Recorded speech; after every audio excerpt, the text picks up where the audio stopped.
namni dureessaa tokko gartee yoonii fi durummaa isaatirraa waa muraasa seeqanne irra gammaddamoo moo qulfii kaaznaa isaa seeqanne takkaahu maqaa baankii isaa sitti himee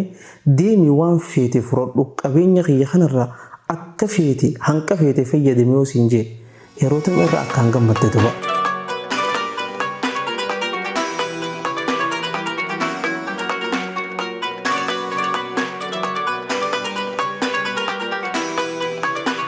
ذكري gabaabduu takka isiin sunuu gartee kaaznaa jannataa tan taatee duba jecha kana qabadhu hadaraa kaaznaa jannataa siibanti duba hadiisa gartee sahiha gartee Abaa Muusaa al-Ash'arii sahabticha kabajamaa kanaan ergamaa rabbi alayhi salaatu wassalaam gaaf tokko akkana isaan jee duba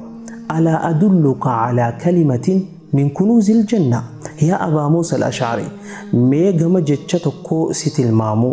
jechi sunuu gartee kaaznaa jannatarraa kan ta'e mee si tilmaamuu jeen qultu balaa yaa rasuulallah fidaaka abii wa ummii haalaa fi abbaan kiyya gartee fidaa keessan haa ta'uuti eeyyen yaa ergamaa rabbii naqa ceelchaa mee naa himaa jechi gartee kaaznaa jannataa ta'e san naa himaa jee duba ergamaan rabbii alayhi salaatu wassalaam je'i laa hawla walaa quwwata illaa billah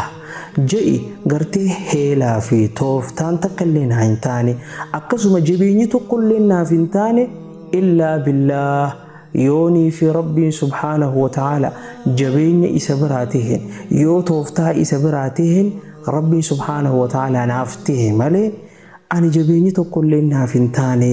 akkasuma gartee jabeenyaa fi dandeetiin takkallee naaf hin taane je'i je'een jecha kana yoo jecha kana jette jechitun bar kaaznaa jannataati je ergamaan rabbi alayhi salaatu wassalaam jecha kaaznaa jannataa ta'e kana jechuu hin dagatin isinis laa hawla walaa quwwata illaa billah viidiyoo kana sheer obboleeyyan keetiif godhi wassalaamu alaykum wa rahmatullaahi wa barakaatuh.